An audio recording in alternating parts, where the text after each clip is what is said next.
Hello, my dear friends. How are you doing? Hope you are having an amazing day and not having to deal with drama. Ready for new stories I have for you today? Let's go to the first one. And don't forget to listen to the end of the story, guys, to hear my insights. Enjoy the stories. And don't forget to like and subscribe. And of course, don't forget to leave a comment.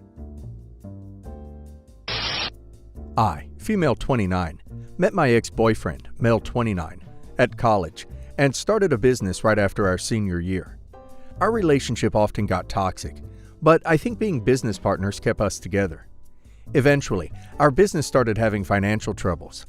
B comes from wealth, so I asked him to get a loan from his parents, which he agreed to. 2 months later, B suddenly asked for all the money back. We were always planning to pay it, but we had mutually decided on manageable installments, and I was not in a position to return all of it at the same time. B said his father was very sick, and since he was in retirement, his health insurance situation was tricky. This seemed particularly odd to me because 1. B did not give me any details on the sickness. 2. He didn't let me call his mother because she was grieving and couldn't talk about finances. 3. Mom had more than enough money to pay for his treatment.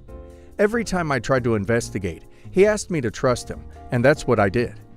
Getting the money back was an ordeal. We had already invested all of it in the business, and I had to take some out and even give away all my personal savings. About 3 weeks after this, B called me to tell me that we are done.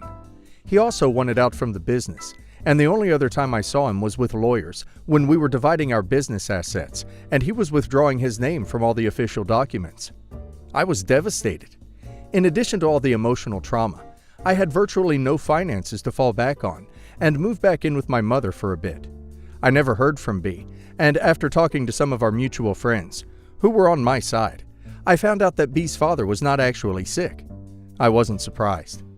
5 years later, I never gave up on my business, and slowly it grew and helped me pay off all my debts and live a comfortable life.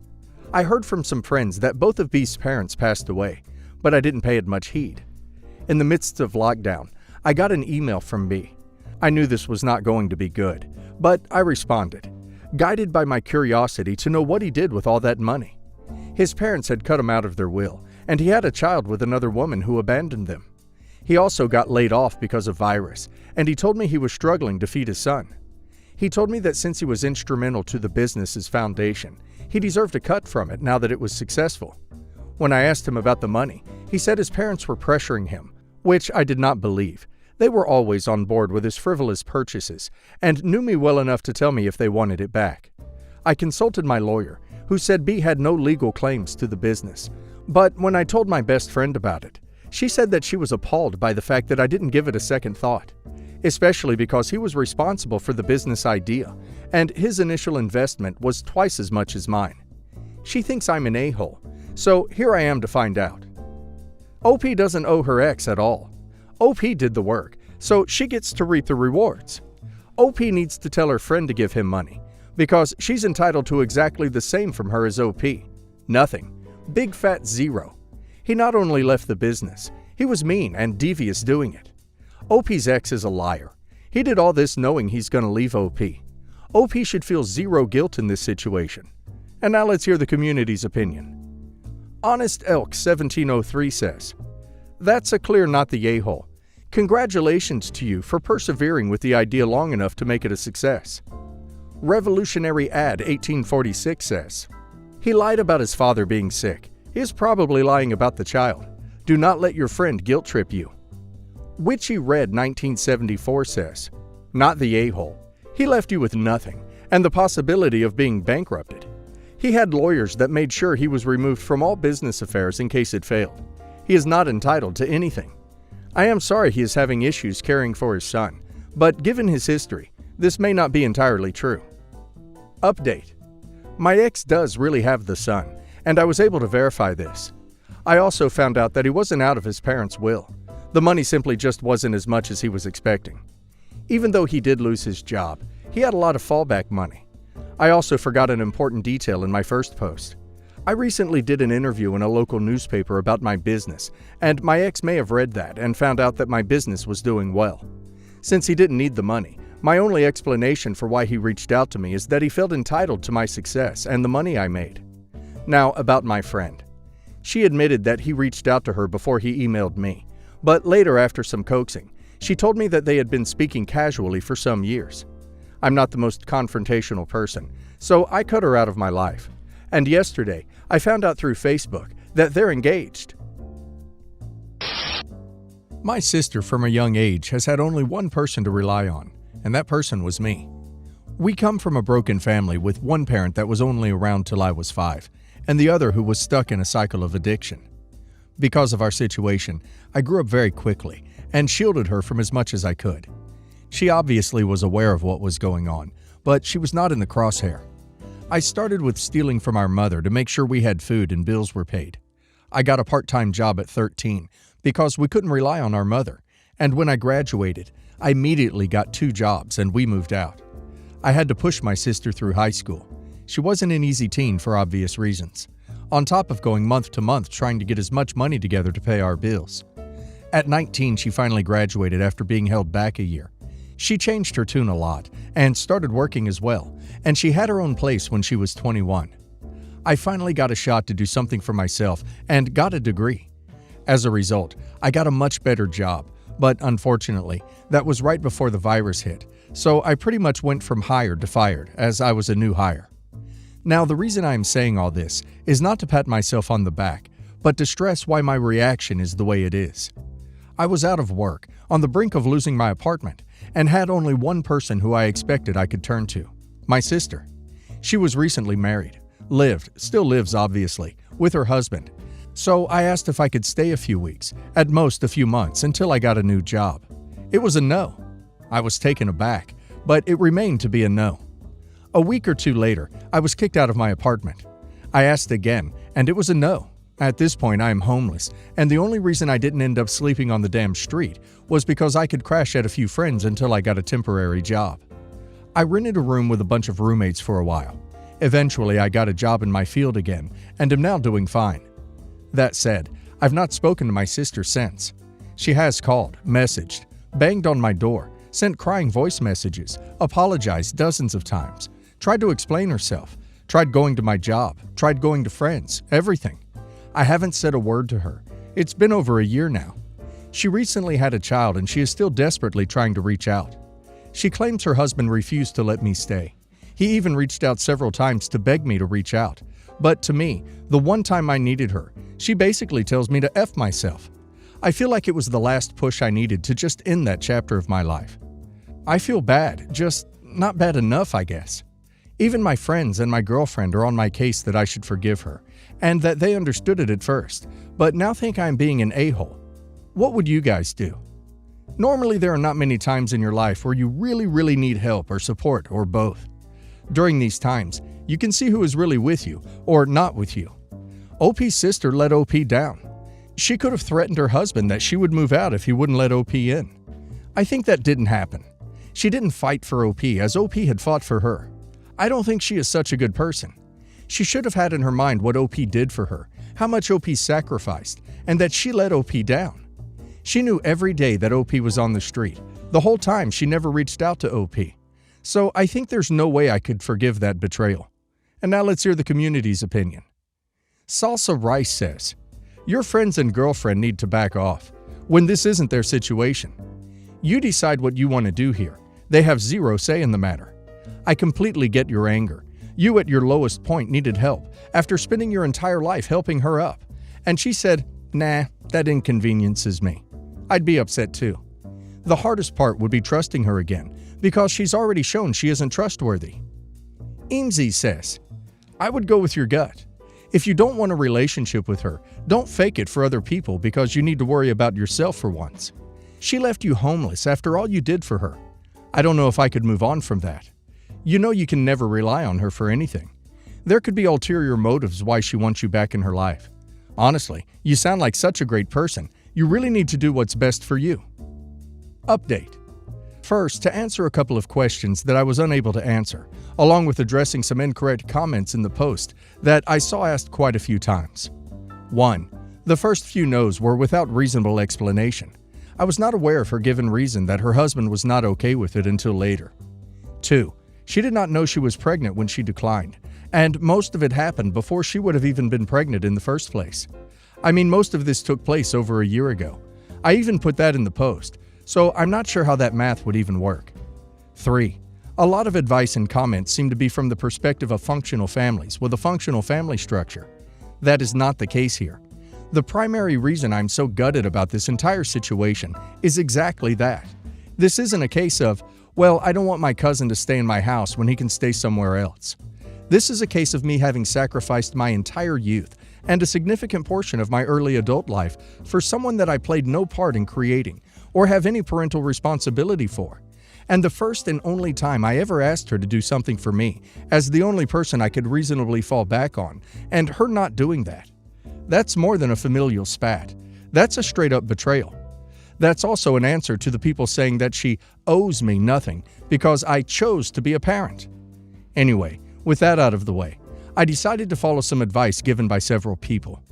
I told my girlfriend and the friends who involved themselves, or were involved by my sister, to back off, or to lose my number. They do not understand my perspective, and they likely never will, and I need to get that through my head, as I have a tendency to talk about my life as if it is a standard, but it is a standard only to me. Luckily, most people don't go through any of that. I obviously had a longer and face-to-face conversation with my girlfriend, and with individual close friends, but it boils down to that. One friend kept pestering me about it, and I ended up dropping him as a friend, but my girlfriend was apologetic, and most friends were either apologetic or said they'd drop it. I ended up writing a long email to my sister, and while I will not copy and paste the entire thing here, as it contains a lot of personal information and far more horrible stuff that I am unsure will even be allowed on a sub like this, it more or less boiled down to me explaining to her how her refusal to take me in for what ended up being a few weeks made me feel, and I detailed a long list of things I had done to take care of her. I ended up finishing my email telling her that even if I take her version of the story as truth, and her husband is the cause of me not being allowed to stay, that it is entirely irrelevant to me, because that just means she didn't fight for me at all. I also informed her I have no interest in meeting her child as of this moment, and have no interest in reconnecting with her, and if that changes in the future, I will be the one to contact her. I told her to let this be a lesson to her, as it has been a painful lesson to me. Boiled down, I have decided to move on and keep the door on the tiniest of cracks. She has responded a lot since that moment. She seems unable to accept it, but I have not responded since. I don't have anything else to tell you, I'm afraid, and since the sub only allows one update, well, it is what it is. Again, thank you all for taking the time to respond to my post, and thank you all for your insightful replies.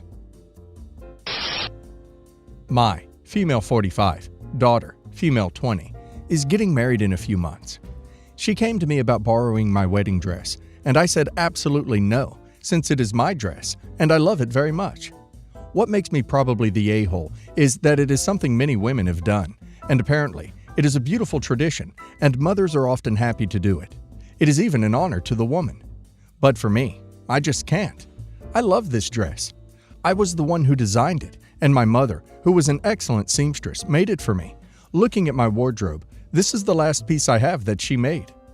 My daughter wouldn't just borrow it either. She is much bigger than me, and she just wants to use the fabric to alter it, irreversibly, because she's a size 14 and the dress is a 4. Now she is angry, telling everyone that I am a cold-hearted hag who hates her. My sister thinks a dress isn't worth making a bride sad. I don't know. I love my daughter to the moon and back, but I just don't understand why she shouldn't hear a no just because she's getting married. Even if she was the right size and wouldn't alter the dress. Isn't it odd not to respect other people's property, no matter if that is your mother? Since when did mothers stop being their own individuals and only become caterers for their children? I personally would ask if OP can help design one for her daughter and find a seamstress to make it for her. If she wants OP's dress, OP can work with the seamstress to make the same dress for her in the same design or pattern. Euphoric Travel 2541 says, "Not the a-hole. Your daughter sounds very young and unkind if she's calling you names. She would remake your dress in a permanent way to fit her. It holds precious memories for you the way it is. You should preserve it, and she is in the wrong to complain. If she were able to wear it without altering it, maybe, but it's still your call entirely. She sounds like she might benefit from waiting to marry until she is more mature." Teresa JS says, "Not the a-hole. The dress is your property to do with as you please. But it's also pretty much impossible to make a size 4 dress into a size 14 due to the difference in material requirements. Negative Reading 600 says, size 4 to a size 14? Do you have 4 dresses to put together? Sounds like a power play, not tradition, not the a-hole. But when did it become the norm that when asked about something and that person says no, it's instant angry? Update. I spoke to my daughter and I told her about my love for the dress and the memories it brought me. My mother passed away not long after my wedding in 2008. She had hidden her illness from me and my siblings because she didn't want to ruin my big day. I thought I could get through to her. I suggested that we could meet up with the seamstress and make a similar dress, and I could help with the embroidery since it's what takes time and patience. She agreed. Friday, when I was out, my daughter went to my home. She has 2 dogs and they were with her.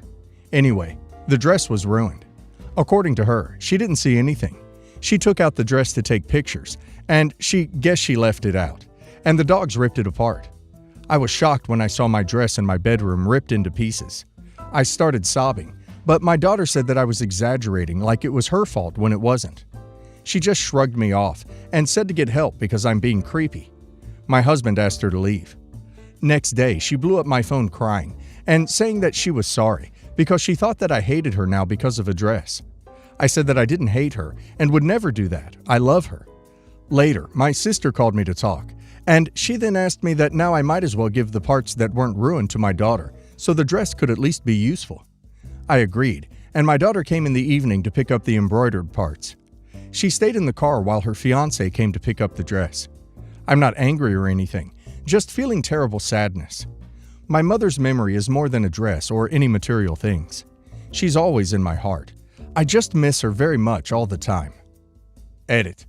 Many parts of the embroidery were ruined too. I think my passive reaction is due to me waiting a second to reflect on why my daughter did such a heinous thing. What pushed her? How long has she been harboring these feelings? Did I hurt her? Does she feel unloved? These kinds of things. I'm not a weak woman. I'm just taken aback, and it can't be only me who thinks that way. When someone has a very strong reaction, being so vindictive, you want to pause for a moment to understand why. Understand, not excuse. Does this make sense? My younger daughter is talking about not wanting to be in the wedding, and the bride is going mad about it. My husband is very angry too, and has scolded her a few times. She's been crying all the time since.